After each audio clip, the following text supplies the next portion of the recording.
स्वागत है आपका आवाज अड्डा पे। और आखिरकार नीतीश कुमार ने इस्तीफा दे दिया और इधर इस्तीफा हुआ उसके कुछ मिनटों बाद ही प्रधानमंत्री नरेंद्र मोदी ने इस नीतीश कुमार के इस फैसले का स्वागत भी कर दिया। 7 जुलाई से जो ये पूरी उहापोह और अटकलें चल रही थी अब वो अंजाम पर पहुंच गई हैं। लेकिन बहुत बड़ा सवाल है कि नीतीश का अगला कदम क्या एनडीए के खेमे में पड़ेगा? क्या लालू के लिए ये मुकदमों से भी बड़ा झटका साबित होगा? और सबसे बड़ा सवाल यह है कि 2019 से पहले विपक्ष की एकता, जो महागठबंधन एक बनने वाला था, उसका क्या होगा? इन तमाम सवालों पर अड्डा में आज हम चर्चा करेंगे। लेकिन चर्चा में जाने से पहले आइए देखते हैं कि इस्तीफा देने के तुरंत बाद नीतीश कुमार ने क्या कहा। न कोई अपना डिस्कोर्स है, न कोई अपना एजेंडा है। सिर्फ रिएक्टिव एजेंडा से कोई काम चलने वाला नहीं है। उसके लिए कुछ बात होनी चाहिए थी, लेकिन उस पर कोई चर्चा नहीं हुई इतने दिनों तक। हमने अपनी तरफ से पूरा प्रयास किया है और उसके बाद अंततोगत्वा जिस बिहार में काम कर रहे हैं उस बिहार की ऐसी स्थिति हो जाए जहाँ के जनमत में आज और कोई बात की चर्चा हो ही नहीं रही है। ऐसी परिस्थिति में अगर हम अपनी तरफ से अब तक की जो हमारी सोच है उसके अनुरूप अगर हम अपना स्टैंड नहीं लेंगे तो फिर यह उचित नहीं होगा। देख लिया कि अगर कोई अब रास्ता नहीं है तो खुद ही नमस्कार करो, खुद ही वो जगह त्यागो। हमने वो जगह त्याग दिया है और जो मेरा विचार है और अब तक का जो हमारा काम करने का तौर तरीका है हम उस पर अब तक काम करते रहे। और जब मुझको दिख गया कि अब उस आधार पर और उस तौर तरीके से आप काम नहीं कर सकते हैं तो हमने मुनासिब समझा अपने आप को अलग कर दिया। अगर कोई भी बिहार के हित में होगा, कोई भी चीज बिहार के हित में होगा, बिहार के न्याय के साथ विकास के हित में होगा, उस पर हम लोग जरूर विचार कर निर्णय लेंगे। तो आपको भी ये बता दें कि इस जो बाइट आपने सुनी इसके तुरंत बाद, यानी जब वो इस्तीफा देके निकले राजभवन से, तो प्रधानमंत्री जी का जो ट्वीट आया उसमें उन्होंने क्या कहा। वो ट्वीट में लिखते हैं कि भ्रष्टाचार के खिलाफ लड़ाई में जुड़ने के लिए नीतीश कुमार जी को बहुत बहुत बधाई। 125 करोड़ नागरिक देश से ईमानदारी का स्वागत और समर्थन कर रहे हैं। देश के, विशेष रूप से बिहार के उज्जवल भविष्य के लिए राजनीतिक मतभेदों से ऊपर उठकर भ्रष्टाचार के खिलाफ एक होकर लड़ना आज देश और समय की मांग है। प्रधानमंत्री का ये ट्वीट है जो टाइमिंग के हिसाब से बहुत इंपॉर्टेंट है, क्योंकि इस्तीफे के तुरंत बाद ये ट्वीट आया। तो आपको भी हम जोड़ेंगे दर्शकों को हमेशा की तरह। और आज हमारा जो सवाल है जो हम पूछ रहे हैं अड्डा में पोल के जरिए कि क्या नीतीश ने जो इस्तीफा दिया है वो फैसला सही है? आप हमारे ट्विटर हैंडल पर जाइए CNBC_आवाज़, जवाब दीजिए हाँ या ना में। साथ ही आप SMS करके भी हमें दे सकते हैं। 51818 पे आपको जवाब देना है। अगर आपका जवाब हाँ है तो अड्डा स्पेस हाँ के लिए 1 लिखिए, और अगर आपका जवाब ना है तो अड्डा स्पेस 2 लिखिए और भेज दीजिए 51818 पर। तो इस बहुत बड़ी घटना पे चर्चा के लिए जो हमने आज अपने साथ मेहमान जोड़े हैं उसमें खास तौर पे भारतीय जनता पार्टी की तरफ से हैं गोपाल कृष्ण अग्रवाल, जो उनके प्रवक्ता हैं और इकोनॉमिक सेल के हेड हैं। साथ ही कांग्रेस की तरफ से संजय झा, जो बिहार से भी हैं और आज के इस डिबेट के लिए बहुत मौजूद हैं। साथ ही सुप्रीम कोर्ट के वकील विराग गुप्ता भी हमारे साथ जुड़े हुए हैं और वरिष्ठ पत्रकार रामकृपाल सिंह जी और साथ ही शरद प्रधान जी भी हमारे साथ हैं। इसके अलावा CSDS के प्रोफेसर अभय दुबे जी भी हमारे साथ जुड़े हुए हैं और हमारे साथ हैं CNBC आवाज़ के प्रबंध संपादक आलोक जोशी जी भी। आप सबका बहुत बहुत स्वागत है इस चर्चा में। तो संजय झा जी, जैसा कि हमने कहा कि आज का दिन तो सबसे पहले आपके पास ही आने का बनता है। नीतीश बाबू ने जो इस्तीफा दिया, क्यों दिया? ऐसी क्या मजबूरी आ गई थी कि उनको इस्तीफा देना पड़ा? मालूम है सबको कि एक विवाद चल रहा था, लेकिन आपके नजरिए से ये इस्तीफा उनको क्यों देना पड़ा? देखिए नीरज जी, कुछ ही मिनटों में कांग्रेस पार्टी की तरफ से एक औपचारिक इस पर एक प्रतिक्रिया हम अभी देने वाले हैं। कुछ क्षणों के लिए आप उसका इंतज़ार करेंगे, लेकिन एक राष्ट्रीय प्रवक्ता होने के जिम्मेदारी के साथ मैं आपको इतना ज़रूर कहना चाहूँगा सबसे पहले कि ये भारत के प्रधानमंत्री श्री नरेंद्र मोदी का जो ट्वीट बड़े जल्द रफ्तार में जो आया, वो ट्वीट पढ़कर मुझे तो बहुत हंसी आई। प्रधानमंत्री ने भ्रष्टाचार के बारे में कहा और वो पढ़कर मुझे बहुत ही एक अजीब और विचित्र एक तरीके से हमारे कुछ भावनाएं जगे हमारे अंदर। क्योंकि लोकपाल तो 4 साल के बाद भी नहीं है देश के अंदर। प्रधानमंत्री शायद उसके बारे में सोचते नहीं है, बिल्कुल कुछ भी नहीं सोचते हैं। और वो भारतीय जनता पार्टी जिनके बड़े बड़े वरिष्ठ नेताओं पर इतने गहरे आरोप है। अप्रासंगिक है कि आप प्रधानमंत्री के ट्वीट पर रिएक्शन दे रहे हैं। आपको रिएक्शन इस पे देना चाहिए। ठीक, आपको ऑफिशियल वर्जन आएगा कि क्या परिस्थितियां बनी कि आपके सहयोगी और मुख्यमंत्री राज्य के इस्तीफा दे रहे हैं और उसके बाद निकल के एक बहुत लंबा सा बयान दे रहे हैं और वो जो मतभेद है उनका जिक्र कर रहे हैं। अगर आप उस पर टिप्पणी दें, उस पर विचार रखें तो ज्यादा बेहतर होगा। ये अप्रासंगिक है कि प्रधानमंत्री ने एक ट्वीट किया, आप उस पर बात कर रहे हैं। नहीं, देखिए, लेकिन आपने जो पूछा है उसका एक संदर्भ या परिप्रेक्ष्य भी बहुत ही यहाँ पर मैं समझता हूँ कि अहम है। क्योंकि यदि प्रधानमंत्री ने तुरंत बधाई दिया है, देखिए ये गहरा मसला है। एक राज्य में एक ऐसी सरकार, एक ऐसा महागठबंधन जिसको पूर्ण बहुमत से ज्यादा सीटें हैं, वो यदि जब 3.5 साल और बाकी है, यदि वहां पर एक तरीके से मुख्यमंत्री ने इस्तीफा दिया और भारत के प्रधानमंत्री, वो कोई छोटे मोटे आदमी तो है नहीं, उन्होंने भ्रष्टाचार के बारे में बोला, तो आप मुझे खत्म करने दीजिए। मैं यही कहूंगा, व्यापम मध्य प्रदेश में, पीडीएस स्कैम छत्तीसगढ़ में, आपने पढ़ा होगा कि कैसे छत्तीसगढ़ में उनके मंत्री ने जमीन हड़पे हैं 2 दिन पहले, और इंडियन एक्सप्रेस का फ्रंट पेज का रिपोर्ट है। बिरला सहारा टेप्स, उसके बारे में सब जानते हैं। और यदि आप राजस्थान को देखिए, ललित मोदी को देखिए, हर राज्य में, गुजरात में जो भूतपूर्व मुख्यमंत्री की बेटी ने कैसे जमीन हड़पा था, हर राज्य में भारतीय जनता पार्टी भ्रष्टाचार में डूबी हुई है।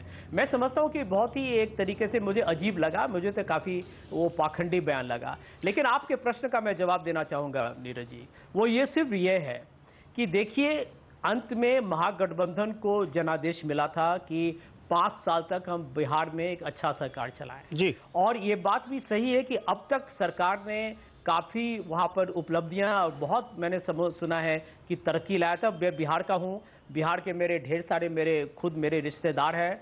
मैं भी वहां एक तरीके से बहुत मैं भी नज़दीकी से उसकी निगरानी करता रहता हूं कि वहां राजनीति गतिविधियां क्या हो रही हैं। तो बिहार से हमें संदेश मिला था कि काम अच्छा हो रहा है। आज यदि नीतीश कुमार जी ने इस्तीफा दिया है तो क्यों दिया है, ये तो जेडीयू के प्रवक्ता बताएंगे।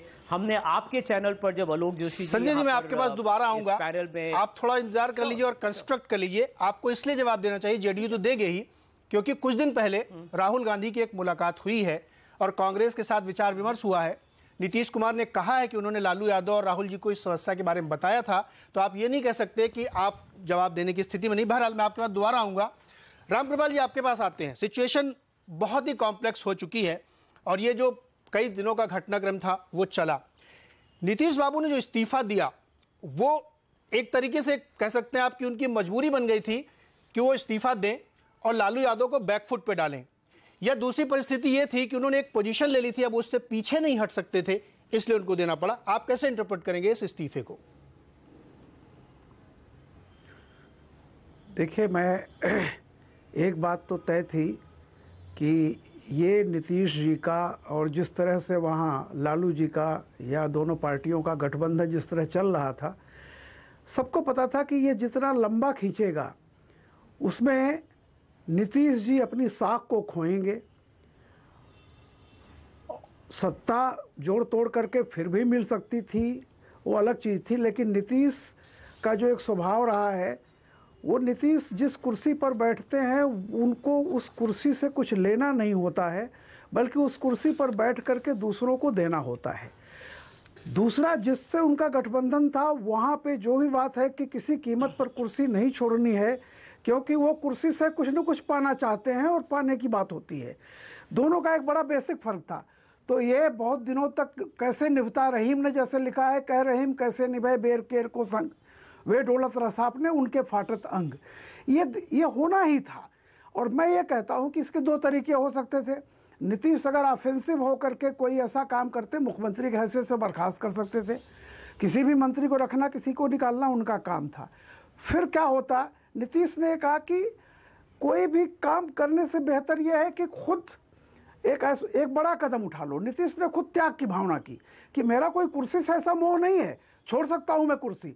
मैं समझता हूं कि नीतीश ने साख और सत्ता में से साख के लिए कुर्सी को ठोकर मारी है और ये जानते हैं कि अब जो जो नया हिंदुस्तान बन रहा है उसमें साख अगर रहेगी तो सत्ता आएगी, लेकिन अगर साख नहीं रहेगी तो ये बहुत ज्यादा जोड़ तोड़ की राजनीति से बहुत दिनों तक आप सत्ता में नहीं रह सकते। मैं समझता हूं कि नीतीश ने आज कुर्सी छोड़ के बहुत बड़ी जीत हासिल की है, जो भविष्य में उनके लिए राजनीतिक जीत भी है और एक गरिमामय जीत है।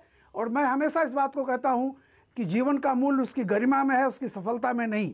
जी बिल्कुल, मैं एक और इस बात को आगे बढ़ाऊं कि रामकृपाल जी जैसे कह रहे हैं कि ये एक बड़ी पोजीशन ले ली है नीतीश कुमार ने, और वो पोजीशन मोरल ग्राउंड पे बहुत खड़ी है। और उन्होंने अपने बयान में जैसे कहा कि मैं बार बार इस चीज को कह रहा हूं और हर समय में इसको फेस नहीं कर सकता कि हर बैठक में ये सवाल सामने खड़ा हो, तो ये एक नैतिकता का प्रश्न था। शरद प्रधान जी, मैं आपके पास आऊंगा। क्या ये घटना एक ट्रिगर पॉइंट था, डेड एंड था, और ये घटना का जो बैकग्राउंड था वो तब शुरू हुआ था जब शहाबुद्दीन जेल से छूटे थे और निकल के उनके समर्थकों ने कहा था कि नीतीश कुमार तो कुछ नहीं है, मेरे लिए तो आरजेडी और लालू यादव सब कुछ हैं। क्या वहां से ये मतभेद धीरे धीरे अंदर पकते पकते पकते और अब ये एक बहुत बड़ा ट्रिगर उनके हाथ लगा कि वो उससे अलग हट जाएं? पहले दिन से ही उनके मन में एक कसमसाहट थी।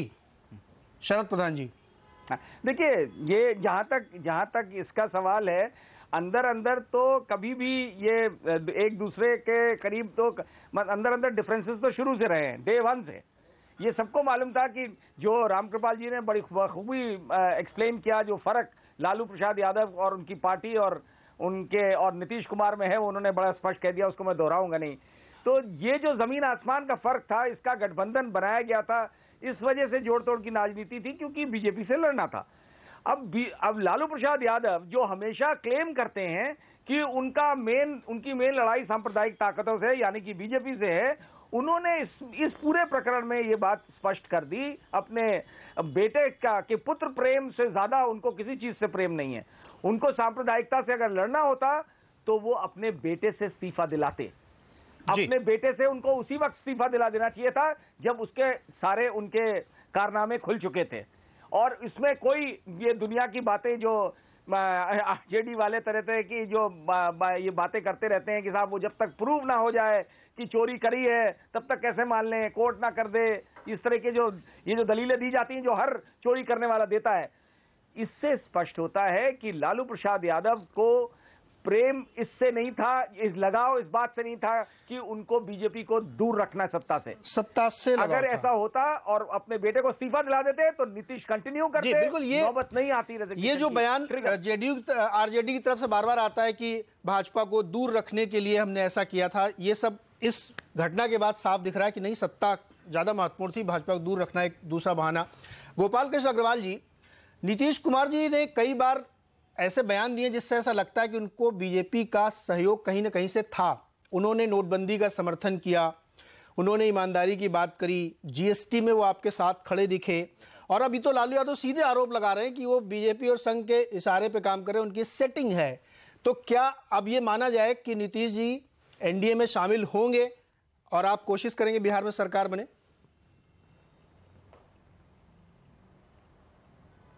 नहीं, देखिए, पहली बात तो यह है कि यह नीतीश जी का अपना फैसला है। यह कांग्रेस, जो आरजेडी और जेडीयू का अपनी गठबंधन की सरकार थी, उनका अपना यह मामला इतने दिन से चल रहा था। लेकिन यह भी इस फैसले से नीतीश कुमार जी के यह स्पष्ट होता है कि वहाँ पे कोई दिशा इनकी नहीं है। अभी भी आप कांग्रेस के संजय झा जी के बयान को सुन लीजिए, वो इस बात पे ज़्यादा चिंतित है कि मोदी जी ने क्या ट्वीट किया, या इस बात पे उनको यह पता नहीं कि इस जो हमें क्या समझना है, देश राजनीति जनता क्या चाहती है। अब मोदी जो बात है, देश की जनता भ्रष्टाचार के खिलाफ सब एकजुट होकर लड़ना चाहती है। भ्रष्टाचार सबसे बड़ी प्रॉब्लम है और लालू यादव कहीं ना कहीं भ्रष्टाचार के एक सिंबल थे और वह पूरी तरह से उसमें लिप्त पाए गए, इसमें कोई दो राय नहीं है। अब आखिर इसका इंटरनल मामला था, उन्होंने जो फैसला लिया उसके ऊपर पार्टी क्या फैसला लेगी या आगे वो क्या चाहते हैं, ये तो नीतीश कुमार जी जब बताएंगे उसी हिसाब से आगे पता चलेगा। और दूसरी बात यह है कि Bharatiya Janata party political party है, आपकी तरफ से कोई ना नहीं है। अगर वो कहते हैं कि हम एनडीए का समर्थन लेंगे तो आप तैयार हैं, हाँ या ना? नहीं, अब नहीं, अभी तो नहीं, ये तो नहीं नहीं, ऐसी बात नहीं। अभी जो सुशील मोदी जी का भी बयान आया है, पार्टी ने 3 लोगों को, नित्यानंद जी को, सुशील कुमार जी को और प्रेम जी को ये अधिकृत किया है कि वहां की सिचुएशन नहीं, वो देखिए गोपाल, ये सब प्रोसीजरल चीजें होती कि पार्लियामेंट्री बोर्ड की बैठक होगी, उनको अधिकृत किया, इनको अधिकृत किया, ये सब प्रोसीजर है। प्रिंसिपली आप एग्री हैं, जैसा कि रविशंकर प्रसाद भी कह चुके हैं कि अगर सामने से कुछ आएगा तो विचार करेंगे। मतलब ये कि मेंटली आप लोग प्रिपेयर हैं कि अगर नीतीश जी आते हैं तो एनडीए में उनका स्वागत है, घर वापसी हो जाएगी। अभी तक 2-3 नहीं, ऐसी कोई बात ही नहीं है, कोई बयान नहीं आया। रविशंकर प्रसाद जी ने 2 चीजें कही है कि यह बेमेल गठबंधन था, ये हम शुरू से कह रहे हैं। भ्रष्टाचार में लालू जी का परिवार पूरी तरह से लिप्त है, वह उसमें कोई शक नहीं है। लालू जी खुद भ्रष्टाचार में सजा याफ्ता है। कांग्रेस के पास दिशाहीन राजनीति है। नहीं, ये सब बातें उस परिप्रेक्ष्य और संदर्भ की हैं जहां पे ये भूमिका बन रही है। आलोक जोशी जी के पास में चलूंगा। आलोक जी, अभी आपने कांग्रेस के प्रवक्ता को सुना, बीजेपी के प्रवक्ता को सुना, दोनों एक फैक्ट है, एक सेफ पोजीशन लेके चल रहे हैं। लेकिन रामकृपाल जी और शरद प्रधान जी ने बिल्कुल साफ तौर पे कहा कि एक अंतर विरोध और मतभेदों की चीजें थी, जिसको मौका मिला उसने अपना काम किया। आपने पूरा बयान भी सुना है, लालू यादव का भी और नीतीश कुमार का भी। क्या कोई गुंजाइश बचती है कि समझौता हो पाए, वापसी हो जाए, झगड़ा खत्म हो जाए, या अब आपको लगता है कि नहीं, बहुत बात आगे बढ़ चुकी है, पहले से गेम सेट हो चुका था, 2 दिन पहले नीतीश जी की प्रधानमंत्री से मुलाकात हुई थी, इन सबको अगर संदर्भ में रख के देखें तो अब कोई गुंजाइश नहीं है? देखिए, पॉलिटिक्स तो है, संभावनाओं का खेल है, आर्ट ऑफ इम्पॉसिबल्स है, इसलिए क्या संभावना है क्या नहीं कहना बड़ा मुश्किल है। एक बात माननी पड़ेगी कि नीतीश कुमार सरप्राइज करने के एक तरह से मास्टर साबित हो रहे हैं। पहले जब उन्होंने एनडीए को छोड़ा था उस वक्त भी उन्होंने एक तरह से सरप्राइज किया था और अपना कद थोड़ा बढ़ाया था। अब जब उन्होंने इस कुर्सी से इस्तीफा दिया, जब वो लालू यादव के साथ आए तब भी उन्होंने अपना कद बढ़ाया था, ये कहकर कि वो सांप्रदायिकता के खिलाफ जा रहे हैं। और उन्होंने वो चुनाव लड़ा, बिहार में चुनाव जीता गया। कहा लालू के पास बहुत ज़्यादा वोट होंगे, सीटें होंगी, लेकिन एक नेचुरल नेता उस समय नीतीश कुमार थे। और आज भी जबकि नीतीश कुमार को सबसे गहरी मुश्किल में होना चाहिए कि न इधर के न उधर के, उस वक्त आप देखिए तो वो विपक्ष की सबसे बड़ी पर्सनालिटी बनने की तरफ भी दिख रहे हैं और एनडीए की तरफ से भी उनकी प्रशस्ति हो रही है। प्रधानमंत्री ने जो 2 ट्वीट किए हैं जिनके हजारों रीट्वीट हो चुके हैं, मुझे लगता है कुछ देर में रिकॉर्ड बन जाएगा कितने रीट्वीट और कितने लाइक्स हो रहे हैं उन ट्वीट्स पर। तो नीतीश कुमार एक तरह से आप देखिए तो एक यूनिवर्सली एक्सेप्टेबल लीडर के तौर पे उन्होंने अपना कद अचानक बहुत बड़ा कर लिया है और उन्होंने भ्रष्टाचार और सांप्रदायिकता में अब आप कहें तो एक तरह से चुन लिया है। और यहाँ आपको ये ध्यान देना होगा कि इस वक्त भारत की आम जनता में जो पिछले कई वर्षों से सांप्रदायिकता के खिलाफ लड़ाई के नाम पर बहुत से लोग एक हो जाते थे, हमको सांप्रदायिक ताकतों को सरकार से बाहर रखना है, मुझे लगता है कि वो नैरेटिव पिछले कुछ समय में बहुत कमज़ोर हो गया है और उसके कमज़ोर होने की बहुत बड़ी वजह भ्रष्टाचार है। क्योंकि इस नाम पर आप कब तक व्यक्तियों के भ्रष्टाचार को बढ़ावा देते रहेंगे, परिवारों के भ्रष्टाचार को बढ़ावा देते रहेंगे और उनकी एक तरह की निजी जागीरें अलग अलग राज्यों में चलती रहेंगी, ये कहते हुए कि हम तो सांप्रदायिकता के खिलाफ लड़ाई लड़ रहे हैं। नीतीश कुमार ने शायद ये वक्त की इस करवट को पहचान लिया है, एक सही समय पे वो एक जगह खड़े हो गए हैं जहां वो इस नाम पर भी अपना कद एक बार फिर और कुछ बढ़ाने में कामयाब हो जाएंगे। मैं ये कहूँ कि 20 महीने पहले जो उन्होंने किया था उसमें कोर्स करेक्शन किया उन्होंने और वक्त की नज़ाकत को समझ के किया, जैसा कि मैं समझ पा रहा हूँ आप कह रहे हैं। इस बीच जेपी नड्डा ने एक बयान दिया है कि सरकार या बीजेपी नहीं चाहती कि कोई मध्यावधि चुनाव हो, इसको भी बिटवीन द लाइंस पढ़ना चाहिए और इंटरप्रेट करना चाहिए, जो गोपाल कृष्ण अग्रवाल जी को मैं ध्यान दिलाना चाहूँगा। अभय दुबे के पास चलते हैं। अभय दुबे जी, इस पूरे पटाक्षेप के बाद महागठबंधन जो 2019 से पहले बनाने की बड़ी पुरजोर कोशिशें चल रही थी, उनको तो एक बहुत तगड़ा झटका लगा है, मानते हैं आप ये? देखिए नीरज जी, महागठबंधन तो समाप्त हो गया है, बिहार के स्तर पर समाप्त हो गया है, लेकिन मैं ये समझता हूं कि राष्ट्रीय स्तर पर महागठबंधन होने की संभावनाएं समाप्त न केवल समाप्त नहीं हुई हैं, बल्कि नीतीश कुमार के फैसले से मुझे लगता है कि उसको थोड़ा सा आवेग ही मिलेगा।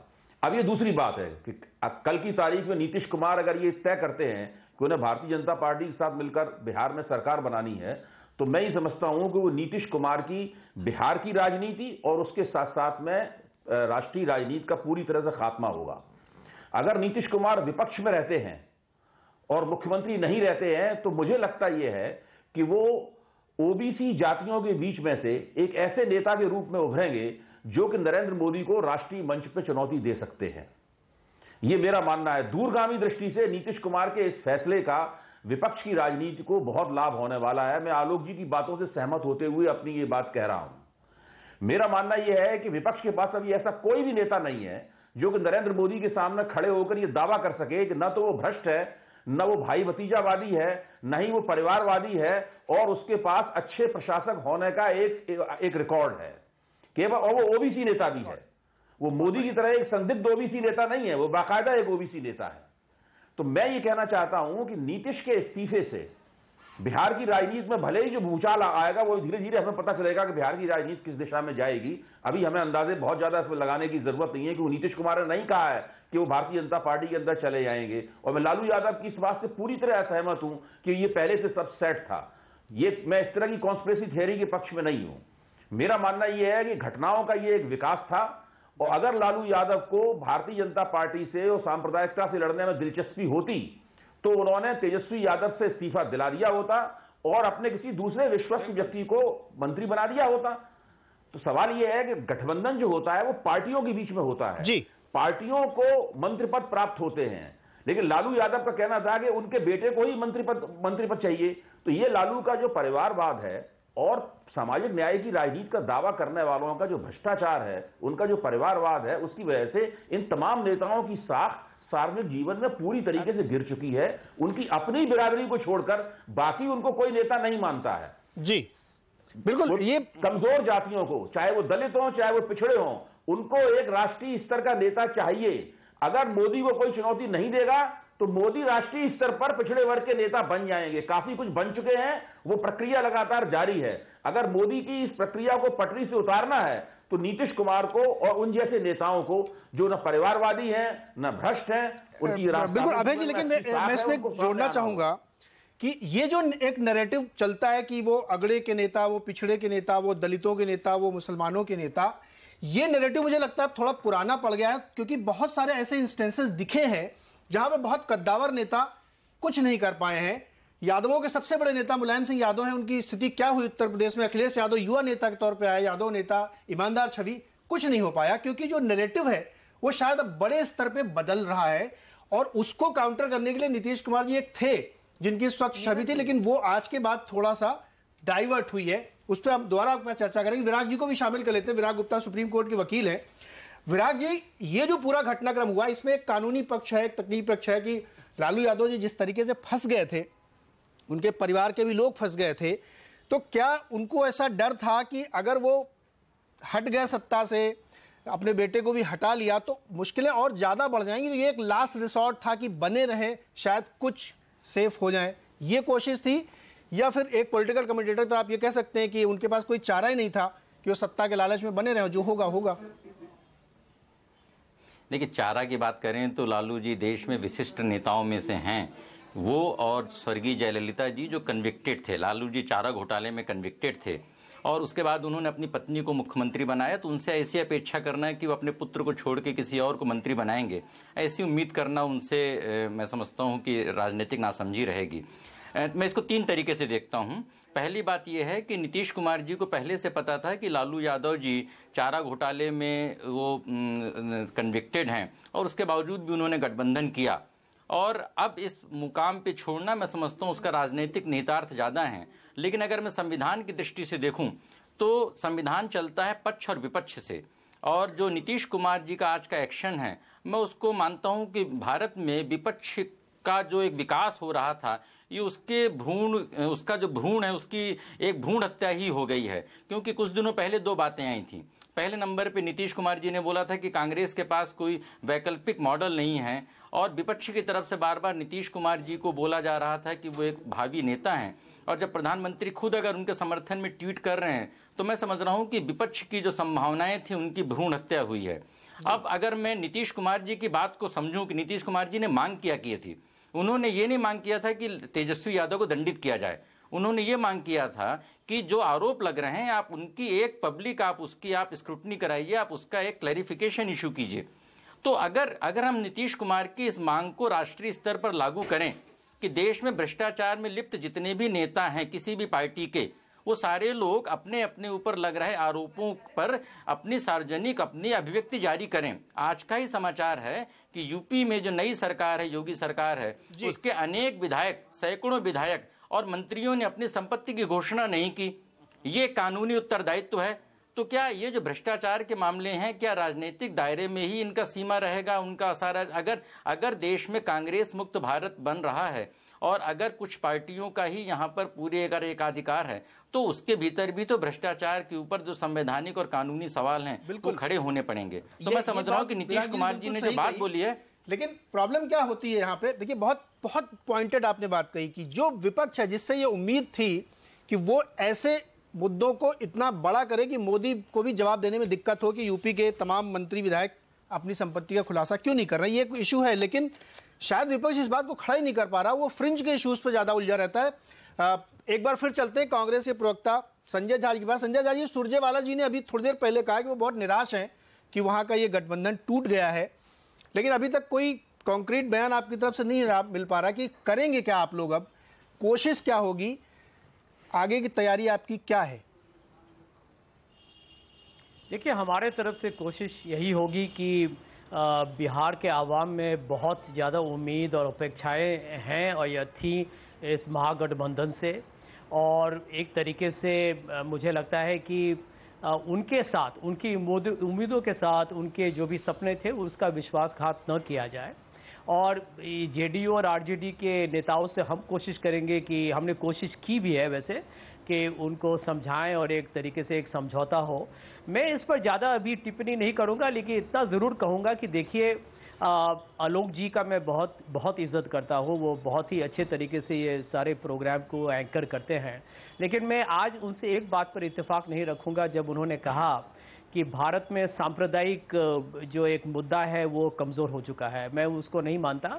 आप ये ना भूलें कि 3 साल पहले जब नीतीश कुमार जी ने एनडीए से अपना नाता तोड़ा था, तो उन्होंने नरेंद्र मोदी जी पर उनके जो गुजरात के 2002 के जो हत्याकांड हुए थे, जिसमें हज़ारों लोगों की मृत्यु हुई थी, अल्पसंख्यकों की मृत्यु बहुत ज़्यादा हुई थी, उन पर उन्होंने, नरेंद्र मोदी जी पर उन्होंने निशाना लगाया था कि उनका वहाँ पर एक तरीके से चुप रहना एक बहुत बड़ा उनका अहम भूमिका था उस सारे बहुत ही नफरत और नकारात्मक एक घटना में। तो मैं समझता हूँ कि ये इसीलिए यदि 3 साल पहले यदि सांप्रदायिक विषय को लेके नीतीश कुमार जी ने रिश्ता तोड़ा था एनडीए के साथ, तो अब 3 साल के बाद ये कहना कि वो विषय नहीं है, जबकि 3 साल के बाद हम देख रहे हैं कि भारत में एक बहुत ही एक भयानक एक माहौल है जिसमें माइनॉरिटीज़ पर ढेर सारे तनाव दिए जा रहे हैं, उन पर दबाव दिया जा रहा है। मैं उसके साथ में इत्तेफाक नहीं रखता हूँ। तो टिप्पणी करेंगे आप इस पे? हाँ, मैं ये कहूँगा संजय झा जी, जो आप कह रहे हैं इस पे कोई शक नहीं है। नीतीश कुमार ने किस नाते एनडीए के साथ अपना रिश्ता तोड़ा था ये सबको मालूम है, लेकिन वो रिश्ता तोड़ने वाले नीतीश कुमार आज कहाँ किस परिस्थिति में फंसे हुए दिख रहे हैं अपने उस स्टैंड के कारण। और नीतीश कुमार के बारे में जो अभय दुबे ने कहा, मैं दरअसल उस बात से काफ़ी हद तक सहमत हूँ कि अब नीतीश कुमार के लिए बहुत ही एक मुश्किल घड़ी है। वो एक तरह से दोबारा तलवार की धार पर हैं। उन्हें तय करना है कि वो विपक्ष की एक बहुत मजबूत आवाज़, एक बहुत बड़ी पर्सनैलिटी के तौर पर आगे बढ़ेंगे, या वो एनडीए का समर्थन लेकर अपनी कुर्सी बचाकर ऐसा मौका देंगे सत्तारूढ़ डिस्पेंसेशन को कि वो एक विपक्ष की तरफ से उभरते हुए बड़े नेता को उसको बीच में ही खत्म करने में कामयाब हो जाएं। आप ध्यान दीजिए, नीतीश के आज के बयान में कहा गया है कि विपक्ष का न कोई डिस्कोर्स था, न कोई एजेंडा। ये बड़ी समस्या है और ये इस बात से आप इनकार नहीं कर सकते हैं। तमाम मौके मिले हैं विपक्ष को, जिसमें कांग्रेस पार्टी शामिल है, जब मौजूदा सरकार के खिलाफ वो आवाज उठा सकती थी। किसानों का बहुत बड़ा मुद्दा इस देश में खड़ा हुआ, लेकिन वो आवाज नहीं उठ रही है। इसके लिए कौन जिम्मेदार है? और अलग अलग राज्यों में गिनाए जा सकते हैं, आप सबको मालूम है, मैं गिनाऊंगा, इसकी जरूरत नहीं है, लेकिन अलग अलग घरानों का राज चलता है और उनका भ्रष्टाचार चलता है। इससे कोई इनकार कर सकता है क्या? ऐसे में अगर एक कोई नेता निकल रहा है नीतीश कुमार जैसा, जिस पर, यह सही बात है, जिस पर भ्रष्टाचार का आरोप भी नहीं है, जिस पर अक्षम होने का आरोप भी नहीं है, वो उसके लिए आज के दिन एक दुविधा की स्थिति तो है कि वो विपक्ष में अपने को मजबूत बनाकर दिखाए तो कैसे दिखाए। और वो आज की तारीख में, और खास बात देखिए कि उन्होंने विधानसभा भंग करने की सिफारिश नहीं की है। अगर उन्होंने विधानसभा भंग करने की सिफारिश की होती तो हम मानते कि शायद वो चुनाव में जाना चाहते हैं और उन्होंने अपना कोई सहयोगी तय कर रखा है, लेकिन विधानसभा भंग करने की सिफारिश नहीं हुई है। मुझे लगता है कि नीतीश कुमार ने एक समय आकर जो एक फिर ईमानदारी का एक साहसिक कदम होता है कि ठीक है भाई, आप इस्तीफा नहीं दे रहे हैं तो मैं दे रहा हूं। यही वो नीतीश कुमार हैं जिन्होंने एक रेल दुर्घटना के बाद इस्तीफा दिया था, जबकि वर्षों से वो परंपरा इस देश में खत्म हो गई थी। कहा जाता था कि रेल दुर्घटना के लिए क्या मंत्री जिम्मेदार होता है। तो ये इस देश में त्याग की राजनीति का सम्मान होता रहा है, अपरिग्रह की परंपरा रही है। इसलिए जो आदमी कुर्सी छोड़ेगा, त्याग करेगा, हिम्मत दिखाएगा, लोग उसको इज्जत की नजर से देखेंगे और मुझे लगता है वो इस पर बिल्ड कर सकते हैं बिना सरकार की परवाह किए। एक बार फिर जो जोखिम लेता है उसी को सफलता मिलती है। अभय जी कुछ कहना चाह रहे हैं? अभय दुबे जी, एक छोटी सी बात नहीं कहना चाहता हूं, मैं छोटा सा कयास लगाना चाहता हूं संजय जी की बात को सुन के कि क्या नीतीश और लालू के बीच में जो विवाद था उसमें कांग्रेस ने नीतीश का साथ दिया? कांग्रेस की भूमिका क्या रही? क्या कांग्रेस, यह बात सही है कि कांग्रेस की भूमिका दोनों पक्षों को समझाने की होनी चाहिए, लेकिन उस समझाने की प्रक्रिया वो किस तरह चली? उस समझाने की प्रक्रिया में पलड़ा किस तरफ झुका हुआ था? वो उन्होंने लालू के ऊपर दबाव बनाया कि वो अपने बेटे को हटाएं और अपना दूसरा व्यक्ति वहां बैठाएं, या उन्होंने नीतीश के ऊपर दबाव बनाया कि आप लालू आप तेजस्वी का इस्तीफा लेने की मांग छोड़ दें? ये एक बहुत महत्वपूर्ण मुद्दा है। कांग्रेस ने अपनी राजनीति कैसे की, याद कीजिए, कांग्रेस ने जो महत्वपूर्ण राजनीति की थी उसकी वजह से ये महागठबंधन बना था। मैं राहुल गांधी की इस बात के लिए प्रशंसा करता हूं कि 2015 में इस महागठबंधन को कायम रखने में राहुल गांधी की सकारात्मक भूमिका थी। लेकिन इस संकट के मौके पर राहुल गांधी की या कांग्रेस की भूमिका क्या थी? वो नीतीश के पक्ष में थी। अगर वो नीतीश के पक्ष में होती तो लालू के ऊपर ज्यादा दबाव पड़ता है गठबंधन को नीतीश के तरीके से बचाने का। बिल्कुल। जब मैंने शुरू में संजय झा जी से ये पूछा था कि 2 दिन पहले जब राहुल गांधी की मुलाकात हुई, जो उन्होंने अपने बयान में कहा कि हमने राहुल जी को भी इस घटना के बारे में ब्रीफ किया और लालू जी को भी बताया है, उसके बावजूद जब कुछ नहीं हुआ तो हमें ये फैसला लेना पड़ा। तो जो अभय जी पूछ रहे हैं कि क्या हुआ था, वो अगर नहीं बताएं संजय जी तो आसानी समझा जा सकता है कि राहुल जी की भूमिका क्या रही होगी, वरना संजय जी बताएं क्या हुआ था वहां पे। देखिए, मैं आपको इतना ही कह सकता हूं कि हमें इस बात का कोई सूचना नहीं था कि नीतीश कुमार जी जाके अभी इस्तीफा देंगे। ये तो मैं आपको खुद कह सकता हूं, इसीलिए हमें बहुत आश्चर्य हुआ है। जहाँ तक अभय जी ने प्रश्न पूछा है, मैं उसका जवाब संक्षेप में यही दे सकता हूँ कि देखिए अभय जी, 3.5 साल 70% इस सरकार के आगे इतना वक्त था कि बिहार को और मजबूत बनाएं, और इसलिए हमारे तरफ से कोशिश यही थी। इस गठबंधन में हम सबसे छोटे पार्टी थे और आरजेडी और जेडीयू ज़्यादा, उनका इसमें उनके नंबर्स भी ज़्यादा हैं और उनका एक अहम भूमिका था इस सरकार को चलाने में। और हमने उन दोनों से यही एक तरीके से गुजारिश किया था कि देखिए, आप लोग, भ्रष्टाचार एक मुद्दा है, इसमें कोई दो राय हो ही नहीं सकता है। हमने हर राजनेता की छवि के बारे में और मर्यादा के बारे में भी सोचा, लेकिन देखिए हर राजनीतिक दल एक, अब चाहे हम माने गठबंधन में भी हर राजनीतिक दल का अपना नजरिया होता है, अपनी सोच होती है, और एक तरीके से उनको खुद बातचीत करके इसको निपटाना था। अब अभी भी हमारी कोशिश वही रहेगी कि हम नहीं चाहते हैं कि बिहार के लोगों ने इतना हम पर एक तरीके से विश्वास दिया। आपको याद होगा कि बिहार का जब चुनाव जी संजय जी देखिए, वाकई जब इस स्तर पर पहुंच गया है कि केसी त्यागी जी कह रहे हैं लालू यादव जी अनर्गल आरोप लगा रहे हैं, क्योंकि उन्होंने कहा कि 1991 में किसी मामले में 302 का मुकदमा नीतीश जी के ऊपर था, तो वो किस आधार पर नैतिकता बात कर रहे हैं। ये दोनों तरफ से ये शुरू हो गया है। अभय जी, मैं बता दूं कि जब स्टेटमेंट दिया था नीतीश कुमार ने, तो उन्होंने कहा था कि जब राहुल जी को भी हमने ये सब बातें बताई, और राहुल जी की एक पोजीशन थी कि उन्होंने एक अध्यादेश फाड़ के फेंका था, वो किस बारे में सबको मालूम है, और गांधी जी का भी उन्होंने उदाहरण दिया कि किस तरीके से उन्होंने काम किया, तो क्या संदेश दिया था। साथ ही लालच पूरी नहीं की जा सकती, केवल जरूरत पूरी की जा सकती है। तो कांग्रेस की भूमिका इसमें कैसी रही होगी, आसानी से इसको समझा जा सकता है। यहाँ पे एक छोटा सा हम ब्रेक लेंगे, कमर्शियल ब्रेक का समय है। जब वापस आएंगे तो 2 बहुत महत्वपूर्ण सवाल है जो मैं शरद और रामकृपाल जी से समझूंगा कि नीतीश कुमार की जो पोजीशनिंग ये हुई है, ये कहीं उसको डाइल्यूट तो नहीं कर देगी बिहार की पॉलिटिक्स में, क्योंकि बीजेपी बहुत बड़ी पार्टी है, उसमें आप समा जाएंगे तो आपका अस्तित्व तो कम हो जाएगा, या वो कुछ एक नई लकीर खींच पाएंगे? और दूसरा, जोड़ तोड़ के इस खेल में जेडीयू के विधायक नहीं टूटेंगे, इसमें क्या बीजेपी मदद करेगी या नीतीश जी स्वयं सक्षम है? एक छोटे से ब्रेक के बाद।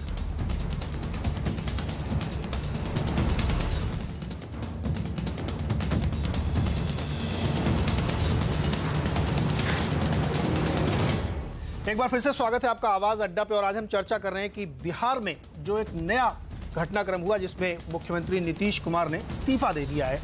पोल का सवाल हमारा आज का है जो हम आपसे पूछ रहे हैं कि क्या नीतीश का जो इस्तीफा है वो फैसला सही है या नहीं है।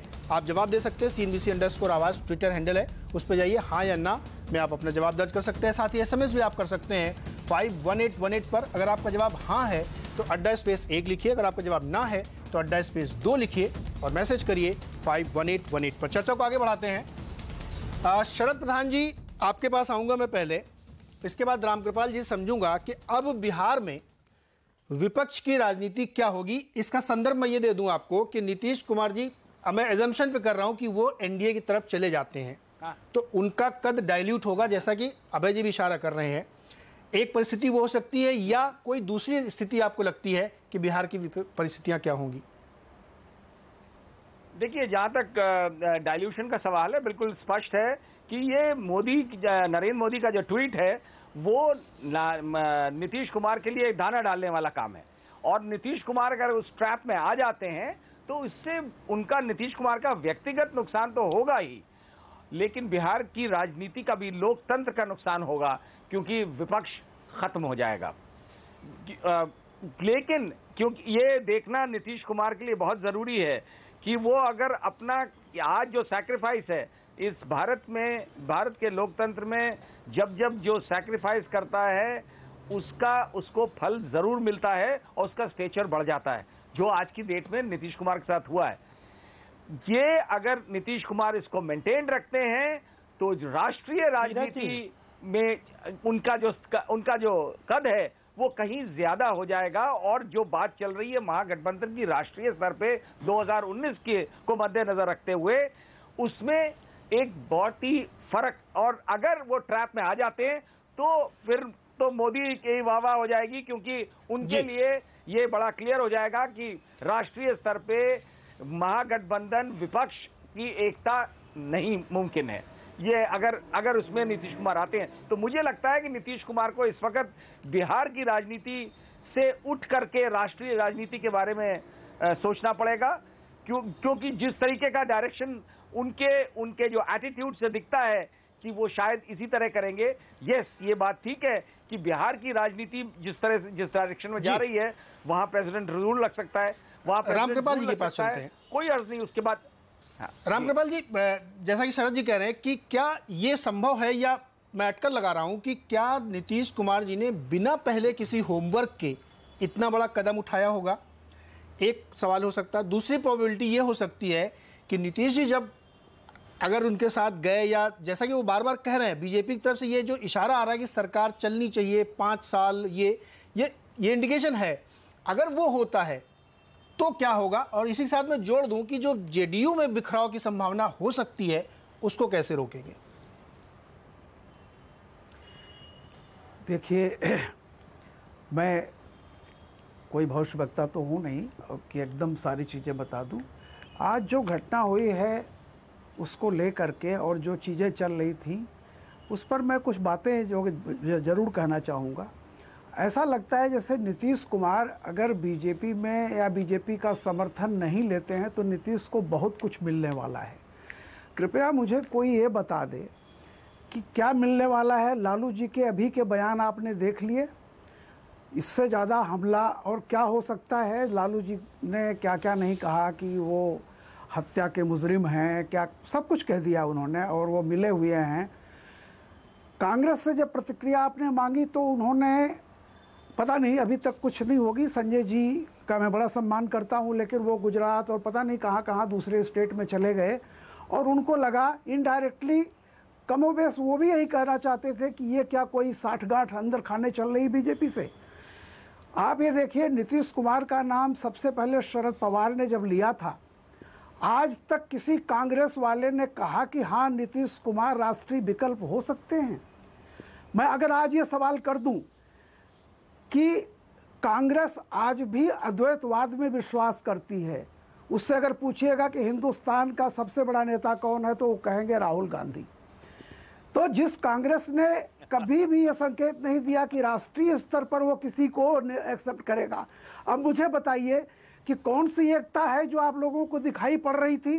कांग्रेस को एक्सेप्टेड नहीं है किसी और की लीडरशिप। स्टेट में वो पीछे खड़े हो सकते हैं, लेकिन केंद्र में लोगों को उनके पीछे खड़ा होना पड़ेगा। उनके पास तर्क भी है कि मेरी छतरी के नीचे ही लंगड़ी सरकार 10 साल चल सकती है, जब भी कोई दूसरी छतरी आएगी वो 2.5 साल भी नहीं चलती है। देखिए, तो अगर कांग्रेस नहीं है, आरजेडी हमला कर रही है, उत्तर प्रदेश में जहां समाजवादी पार्टी होगी, क्या बीएसपी वहां खड़ी होगी? अभी गारंटी नहीं है। ममता जी कहाँ हैं वो समझती हैं, क्या वो उनको किसी नेतृत्व मालूम होगा? मुझे नहीं लगता। ऐसा कोई नीतीश जो है विपक्ष में रह करके बड़ी भारी लाभ की स्थिति में है, मेरे समझ में कोई समीकरण ऐसा नहीं आता, अभी तक कहीं दिखा नहीं है। आने वाले दिनों में देखिए 2014 में भी 2014 में भी 13 पार्टियां एक मंच पर आई थी, सिर्फ एक बार आई मंच पर। किसने रोका था? जी गोपाल जी, किसने रोका था जी? गोपाल कृष्ण अग्रवाल जी, ये बताइए कि आपके सारे बड़े नेता ये कह रहे हैं कि सरकार चलनी चाहिए 5 साल, और नीतीश भी ये चाहते हैं कि क्योंकि उन्होंने अपने इस्तीफे के साथ ऐसा नहीं कहा कि विधानसभा भंग कर दी जाए। मुझे ये बताइए कि माइनस जेडीयू आप सरकार मानते ही चले, आप जो कह रहे हैं आपका तात्पर्य ये है कि आरजेडी, कांग्रेस और कुछ निर्दलीय और लेफ्ट के सब मिला के सरकार चले, आप ये कह रहे हैं? इसका मतलब ये है कि सरकार चलनी चाहिए तो ऐसे ही चलेगी फिर माइनस जेडीयू, या आप अपनी भूमिका देख रहे हैं उसमें? नहीं देखिए, राजनीति अगर हमें समझनी है, अगर सत्ता में है और ज़्यादातर प्रदेशों में हमारी सरकार है, केंद्र में सरकार है, तो राजनीति के परिदृश्य को हमें समझना चाहिए। जितना हम राजनीति के परिदृश्य को समझेंगे उतनी ही राजनीति में अच्छी तरह से हमारी को सफलता मिलेगी। मोदी जी के ट्वीट को भी दे लीजिए, नीतीश कुमार जी के इस्तीफे को भी ले लीजिए, तो आपको एक बात बहुत अच्छी तरह से समझ आएगी कि देश में अब भ्रष्टाचार के प्रति बिल्कुल भी टॉलरेंस नहीं रहा है। देश की जनता, आम जनता भ्रष्टाचार को नहीं चाहती। भ्रष्टाचार वो स्वच्छ, ट्रांसपेरेंट, एफिशिएंट मैं यही तो कह रहा हूं कि भ्रष्टाचार के खिलाफ लड़ने वाला एक सिपाही आपके साथ आना चाहता है, तो आप उसका स्वागत करेंगे कि नहीं करेंगे? नीरज जी, भ्रष्टाचार में डबल स्टैंडर्ड नहीं होने चाहिए। दूसरी बात नहीं होने चाहिए। दूसरी बात आप समझ,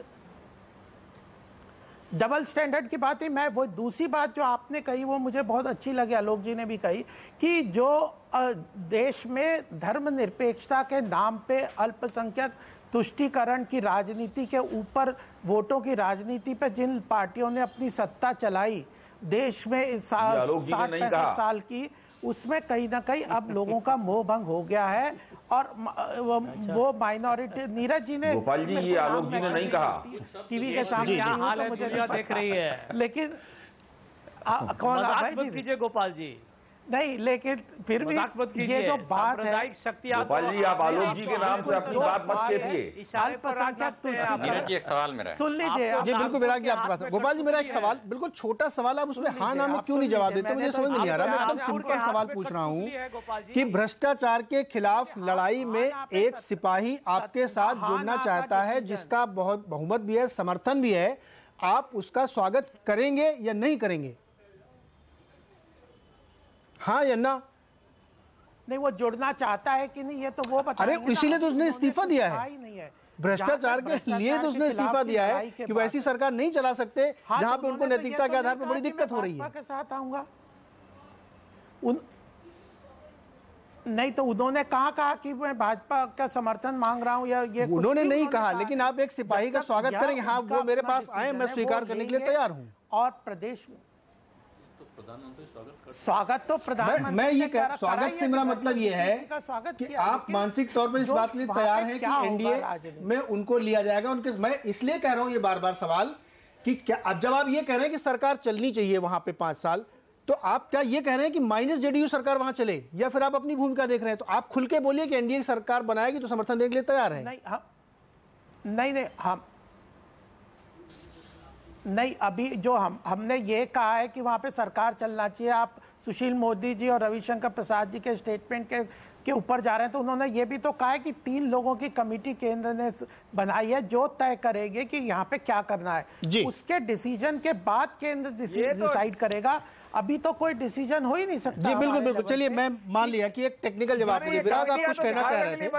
निर्णय तो लिया जाएगा ऊपर। नीरज जी विराग गुप्ता जी बताइए। टेक्निकल ही होगा। नीरज जी बिल्कुल। अभी मैं तो यहाँ पे निर्णय ले नहीं सकता। नहीं, विराग जी बताइए। छोटी छोटी 2 बातें हैं। राष्ट्रीय दल के 2 प्रवक्ता यहाँ पर बैठे हैं और नीतीश कुमार जी इस समय बॉर्डर में हैं, जहां पर प्रधानमंत्री ने उनकी तारीफ की है और विपक्ष उनको अपना एक भविष्य का नेता मानता है। उन्होंने एक फार्मूला बताया भ्रष्टाचार से निपटने के लिए बिहार में कि तेजस्वी यादव इस बारे में सार्वजनिक स्पष्टीकरण नहीं, उन्होंने मांग किया था। उनकी बात मान लेते। नहीं, अरे नहीं, हम अभी आपसे, गोपाल जी, एक सवाल आपसे भी, एक संजय झा से भी है। संजय झा जी से मेरा सवाल ये है कि अगर वो अभी निंदा कर दें और ये बोल दें कि तेजस्वी यादव जी त्याग पत्र दे दें भ्रष्टाचार के नाम पर, तो मैं समझता हूँ सरकार बचाई जा सकती है, जैसा कि अभय दुबे ने मांग की है। तो संजय झा जी बोल दें कि भाई भ्रष्टाचार से जब तक भ्रष्टाचार से तेजस्वी यादव आरोप मुक्त नहीं हो तब तक वो पद छोड़ दें और सरकार बच जाएगी। और गोपाल जी जो क्योंकि लोकतंत्र में इस समय संविधान में धर्मनिरपेक्षता, अल्पसंख्यकवाद, इन सारी बातों पे विवाद है, पर भ्रष्टाचार ईमानदारी पे कोई विवाद नहीं है। तो भ्रष्टाचार के जो पैमाने हैं, ईमानदारी का जो पैमाना बिहार में है, वो पूरे देश में लागू हो जाए, जिसको हम नीतीश फार्मूला बोल दें। तो देश भर में जितने भी राज्यों में रहा और देश में जिनके खिलाफ आरोप लगे हैं, वो सारे लोग अपना सार्वजनिक स्पष्टीकरण दें। 8 लाख करोड़ का जो एनपीए घोटाला है, वो आप उनके 100 लोगों के नाम डिस्क्लोज नहीं कर रहे हैं कि इन लोगों के पास पैसे कहां से आए। उसमें पुरानी कांग्रेस सरकार भी शामिल है, नए लोग भी शामिल हैं। तो भ्रष्टाचार की लड़ाई बिहार में केंद्रित करके मत लड़िए। इसमें देश भर में जो भी लोग इस भ्रष्टाचार में शामिल हैं, वो अपना डिस्क्लोजर दें। भ्रष्टाचार का अगर कोई भ्रष्टाचार के खिलाफ युद्ध का कोई सिंबल है तो वो नरेंद्र मोदी जी है। भ्रष्टाचार के खिलाफ अगर लड़ाई कोई देश में कर रहा है, नहीं, भ्रष्टाचार के खिलाफ अगर कोई लड़ाई कर रहा है देश में, अगर मोदी जी है। आपकी बात अगर सच होती है, अगर वो समय कम है, एक कमेंट आलोक जी से लेना चाह रहा हूं। आलोक जी, इस चर्चा में अभी जो इमीडिएटली लोग कह रहे हैं, जैसे अभी विराग ने कहा कि एक गुंजाइश बनती है कि अगर वो तेजस्वी का इस्तीफा ले ले। मेरा सवाल ये है कि जहां पे इतनी होमवर्क की गई कि नीतीश जी राजभवन से बाहर निकल के एक लंबी सी प्रेस कॉन्फ्रेंस करते हैं, फिर केसी त्यागी जी जेडीयू की तरफ से जबरदस्त हमला बोलते हैं लालू के ऊपर और लालू बोलते हैं नीतीश के ऊपर, और प्रधानमंत्री जी बिना समय गंवाए कुछ ही मिनटों में ट्वीट करके स्वागत और बधाई सब दे देते हैं। तो क्या ये सब चीजें इतने होमवर्क के बाद नहीं की गई, आपको लगती है, जिससे कि अगर वो तेजस्वी इस्तीफा देंगे तो वापस हो जाएंगे? नहीं, मुझे नहीं लगता है नीरज की ये इस्तीफा देने वाली जो बात है, ये इस संभावना पे भी विचार नहीं करना चाहिए। क्योंकि अगर उन्हें इस्तीफा देना होता तो लालू प्रसाद यादव बहुत अनुभवी राजनेता हैं और वो अपने साथियों को एकोमोडेट करने के लिए बहुत मशहूर हैं। अगर उन्हें एकोमोडेट करना होता तो वो कर चुके होते। और यहीं आप विपक्ष की राजनीति की सबसे बड़ी परेशानी जो है वो देखिए कि वो सिर्फ अभी हम जो रामकृपाल जी ने सवाल उठाया कि विपक्ष नीतीश कुमार को क्या देने जा रहा है। दरअसल भारत में जो एक समाजवादी धारा की राजनीति है उसका ये दुर्गुण है, और वामपंथी भी इसमें शामिल हैं कि उनका शर्त होती है उनकी, either you are with us or you are with them. या तो जैसा मैं कहता हूं वैसा सुनो और नहीं तो तुम दुश्मन माने जाओगे। जैसा आज आप लालू प्रसाद यादव की नीतीश कुमार के बारे में जितनी बात आपने सुनी उससे आपको दिख रहा है। नीतीश कुमार को विपक्ष से क्या मिलने जा रहा है, ये बहुत वाजिब सवाल है। क्योंकि विपक्ष में अब एक तरह से आप देखिए कि जिसको महागठबंधन हम कह रहे हैं कि बीजेपी के खिलाफ एक महागठबंधन खड़ा होगा, जब उनकी पार्टियों को गिनिए उसमें एक नीतीश कुमार हैं, एक शायद उड़ीसा के मुख्यमंत्री हैं जिनका नाम लिया जा सकता है। इसके अलावा जो लोग हैं वो उनके सबके दामन पे कुछ ऐसा है कि वो जब पॉलिटिकल बहस होती है तो वो बताते हैं कि केंद्र सरकार के 2-3 एलाइज हैं, ईडी, सीबीआई और इस तरह की एजेंसियां। तो ये एजेंसियां किसी के पीछे तभी लगती हैं जब उनके यहाँ कोई ना कोई प्रॉब्लम होती है, और वो समस्याएं आमतौर पर ऐसी हैं जिनको वो लोग टैकल करने के लिए, एक्सेप्ट करने के लिए या उसका जरा भी खामियाजा भुगतने के लिए तैयार नहीं है। और यही नीतीश कुमार की जरूरत महसूस होती है विपक्ष की राजनीति में। पुराने समय की बात याद करिए तो सत्ता पक्ष में और विपक्ष में भेद होता था, मतभेद होता था, विचारों का भेद होता था। विपक्ष के किसी बड़े नेता पर इस तरह के भ्रष्टाचार के आरोप नहीं होते थे, सत्ता पक्ष के नेताओं पर ऐसे भ्रष्टाचार के आरोप नहीं होते थे। राजनीतिक शुचिता नॉर्म था, भ्रष्टाचार अपवाद था, आरोप आने पर लोग इस्तीफा देते थे। लेकिन पिछले कुछ दशकों में ऐसा हुआ है कि भ्रष्टाचार नॉर्म हो गया है और राजनीति में ईमानदारी अपवाद हो गई है। और मुझे लगता है यही वजह है कि जिस विपक्ष को हम कह रहे हैं कि वो किसी ईमानदारी, और बहुत दिनों तक लोगों ने इसको सांप्रदायिकता के विरोध के नाम पर बर्दाश्त किया मुझे लगता है, लेकिन अब बहुत बड़ा और एक तरह से सांप्रदायिकता वाला स्वर भी जो है वो कमजोर पड़ रहा है। उसके दूसरी वजह हैं, उनको अलग से विश्लेषण किया जा सकता है, लेकिन भ्रष्टाचार उसकी लड़ाई में, उसको कमजोर करने में एक बहुत बड़ा कारक है, इसमें कोई शक नहीं। आपने एक शब्द अभी कहा कि ईमानदारी अपवाद हो गई, तो जैसे हम लोग मार्केट की लैंग्वेज में कहते हैं कि रेयर कमोडिटीज जो होती है बहुत महंगी बिकती है, इसीलिए आज ईमानदारी महंगी बिक रही है। समय का हमारे पास बहुत कम है, खत्म हो गया है। पोल बता दूं आपको, जो हमने पूछा था कि क्या इस्तीफा देने का जो नीतीश का फैसला है वो सही है कि नहीं है, 83% लोग कह रहे हैं कि ये फैसला सही है, केवल 17% लोग मानते हैं कि ये फैसला सही नहीं है। आप सब लोगों का शो में जुड़ने के लिए बहुत बहुत शुक्रिया, और नजर बनाए रखिए CNBC आवाज पर, क्योंकि ये घटनाक्रम लगातार आगे डेवलप होगा। आवाज देखते रहिए।